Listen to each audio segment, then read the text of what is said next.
Greeting everyone. Welcome back. We're in Chapter 12. We're talking about social media, advertising, community relations, public relations, and eventually in the next couple chapters, direct selling, sponsorship, cause-related marketing, crisis management, etc. We've got a flurry of topics that all surround the communication mix, and it's an exciting time in market planning because you've worked very hard to get to the point by this stage in the game that you've looked at the world, looked at the industry, looked at the organization thoroughly, uh, identified pockets of opportunity, and selected a target market that you think can help fulfill that, set a target market objective, and have been working on creating the right experience at the right price, and also branding and developing collateral that will attract that target market. And so now we get to decide how we're actually going to speak to them. This is the first time, really, that we've directly gone to that target market with a meaningful message with the hope to, again, achieve our objective. So our focus in Chapter 12 is around media, but I'm really going to focus this effort on social media because there's such a small part of the chapter based on the date of the book. And as I mentioned at the beginning of this whole semester, that it was outdated the day it went to press, and largely because of the internet and social media. Marketing will always evolve and change, so we're going to supplement this chapter with some additional reading. And I'm going to start with a paragraph in that additional reading as we begin the topic today, but I'm also going to dabble and talk a little bit about advertising, and then we're going to, again, spend the rest of our time on social media. So your outcomes for this week, or this chapter, are to develop a social media content calendar that we'll talk about in this. It's one of the objectives, and to think about all of the elements that really should be embedded in any organization in our industry, and yet I don't at all believe we're there yet. So your job is to help develop a strategic approach to using social media. We know it's a tremendous impact on our industry overall.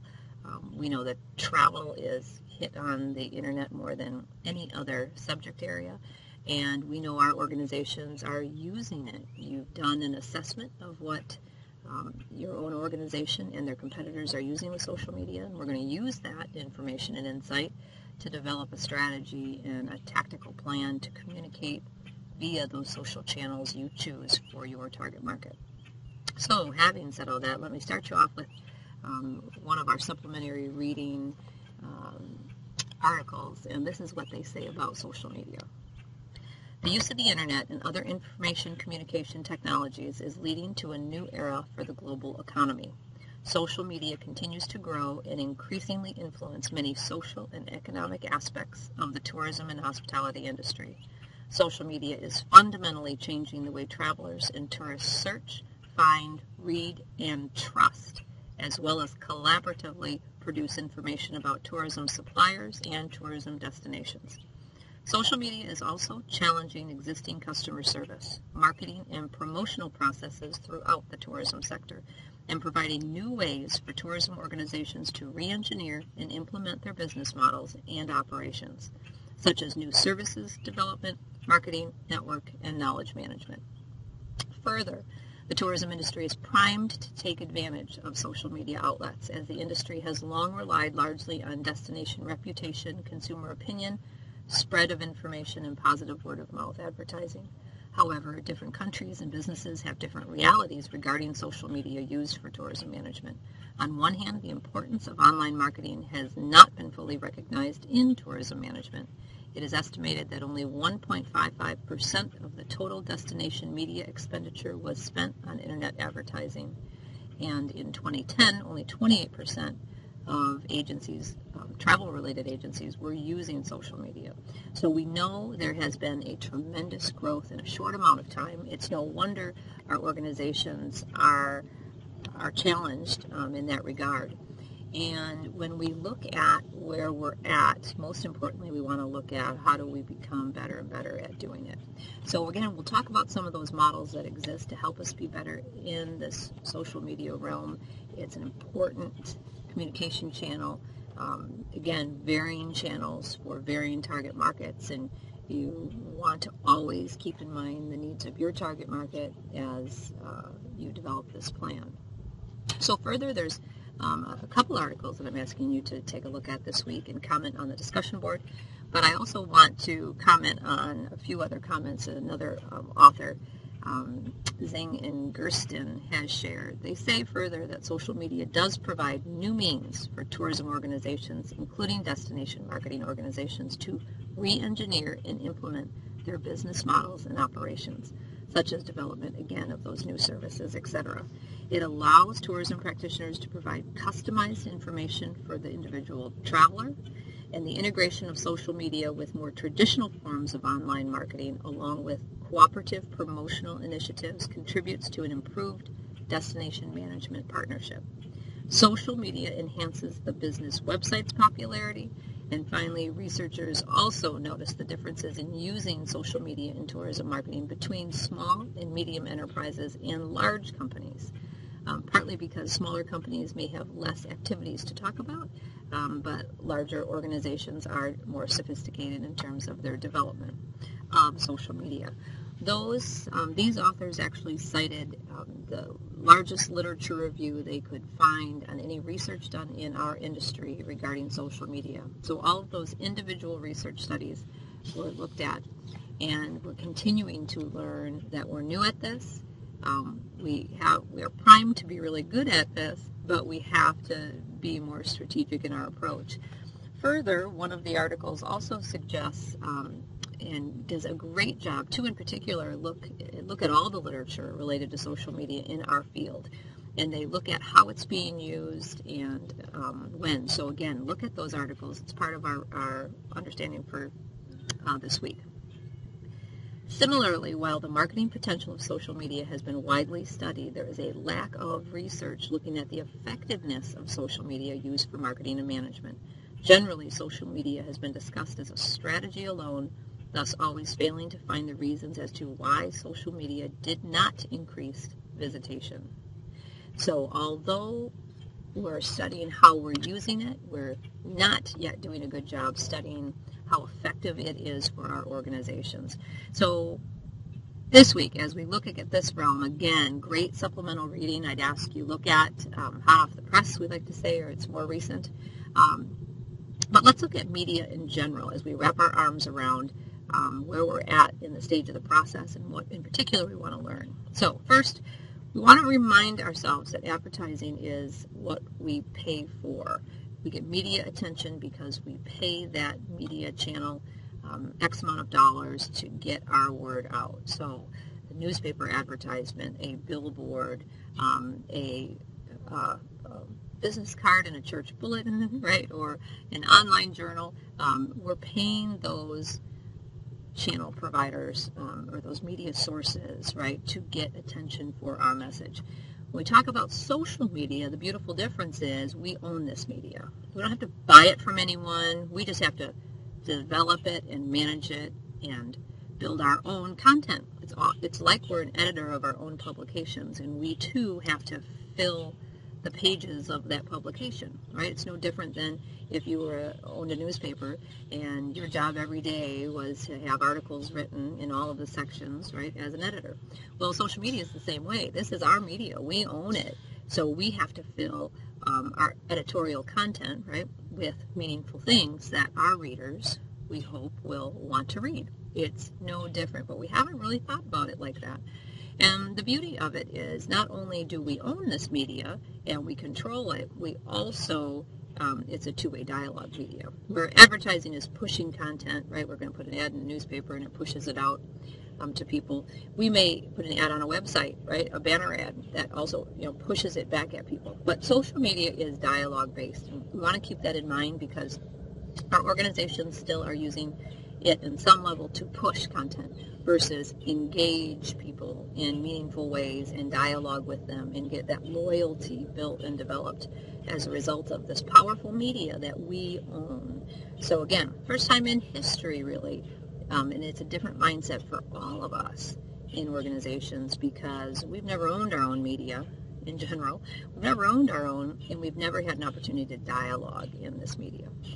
Public relations, then, as we separate one more form, and we're going to focus more on this in a separate lecture, is related to free media attention. So paid sources, generally a newspaper, a magazine, a chamber newsletter, but we've found a meaningful story in what we're doing in our organization and a way to create a newsworthy, positive attention for our organization. So public relations, we say free if we pitch it well, but we have to find the story. So I would say kind of a lesson for all of this as we look at social and public relations to the side. Advertising, we're going to pay to push our content out there. The other two, we're going to need to really find meaningful, valuable, engaging content and stories and things that are happening, or things that our customers are looking for, our visitors, our employees, etc. So I think it's a fabulous, fascinating side of our business. We are naturally positioned well because of the interesting nature of what we do. Again, I would never want to be responsible for marketing for anything but our industry, because we just naturally have fascinating, valuable, impactful things that we're doing. So as we move forward, I'm going to talk about advertising for a few seconds first, but let's talk about where we're at in the process. So we already know we've created an ideal offering at the right price through the right channels for distribution. We've also developed the right message now, the right materials we're going to use to share that message, and we've done the right shot in the arm type of events. So we're moving into the communication mix now. More specifically this week, we're focusing on these kinds of media-related activities. Internet and viral, also kind of tied to social as well, and we're going to look at kind of these areas specifically. And here's what we know about how these communication channels are used in our industry so far. Living Social in 2012 stated that 69% of all restaurant operator respondents participated in social media to publicize their restaurants. So the most popular form of communication. 58% advertised in coupon books, 56% utilized direct-to-consumer emails, 53% advertised in local newspapers, and 45% placed ads on the internet. Well, if you look at that data alone, you'll see what this organization or restaurant industry has done, right, is utilize 5 of the communication boxes, as an example, 5 tactics to go about trying to secure their markets. And that's really kind of, in essence, what you're going to be deciding for your organization. You're going to look at every one of these boxes, and I want you to brainstorm ideas within all of them, always thinking about your target market objective, your organization, your competitors, right, the whole thing we've been working on. And we're brainstorming, okay, what could we do for public relations? What could we do for community relations? What could we do for direct sales? And then you're going to go back and select the actual tactical plan that's best for your organization. And but right now we're still in brainstorming mode. So when we see the Living Social data, and again, we don't have a lot of information in our field. It's especially on the social media side, it's newly emerging, and more people are studying what we're doing, how we're doing it, how effective we are. But we need to tap into that to learn, because there's a lot of people telling us what to do, but we need that strong data to support what can we learn, again, from what's being done, what's working, what's not, and how can we learn from others the best way to go about this. I see opportunities even based on the social media assessments I've seen to date in my work with organizations in our field. We have some really neat opportunities to help improve how we utilize, what we do with, and how we engage our passionate, loyal followers, right, with our organizations through these channels. It's always surprising to me that organizations throw anybody on the social media arm. They think a 20-something naturally just knows how to do it, so they ask for, can we get a part-time intern just to do our social media? And they leave that responsibility for someone just because they're younger and more used to technologies. Doesn't mean they're good strategists. It doesn't mean they know how to do content building and relationship development, etc. This is such a critical area in our field. It deserves solid attention and a level of expertise to make sure, if you're the one dialoguing with consumers and people engaged in social media, that we do it right and we do it so we produce a positive outcome. So that's again where we're at in the process. We're getting really close to wrapping up this section. So brainstorming hats on, think about each one of these tools in the toolkit and how powerful they can be to help us communicate with our target markets. So when we talk about advertising, we call this really a shelf life communication. There's X amount of time this is going to have a life around. A newspaper advertisement, for example, has a life of a day, if that, whether it's online, right, or in face, hard copy. Radio, advertisement is going to have a shelf life of a very quick amount of time and be done. A magazine may have a 1-month shelf life. A billboard may have a shelf life as long as you purchase that month-to-month, contract, etc. So this is media we pay for, and this is, historically a common thing in our field. It's been around for a long time. It has been losing popularity. The idea of just paying to push content is proving to be less effective than ever. We know that even from some of the current research on social media, that traditional forms of advertising are not effective for our organizations. So I like to challenge every organization I work with in terms of paying for that attention. If we can pay for things, is this the best thing we want to pay for, or are there other things we want to spend our money on to produce maybe a better effect? How effective is that coupon going to be? And if we're not measuring it and we're not really clean on how it's going to be distributed, who's the target market, what's the return on that investment, and this offer is good enough for that market, as I've shared in other examples this semester, then we shouldn't be doing it. Simple as that. So if there's not a return of that investment that's a positive return, or what we're anticipating at least to be a positive return, then we should really question everything we do and everything we spend money on. So in our text, Table 12.3 is one that I still use on a regular basis, an important table for me when I get to this part of the marketing plan process, and I'm under the advertising little square, and I'm brainstorming and I'm thinking about what can we do. Well, one of the variables, if we're paying for this attention, is what's it going to cost us.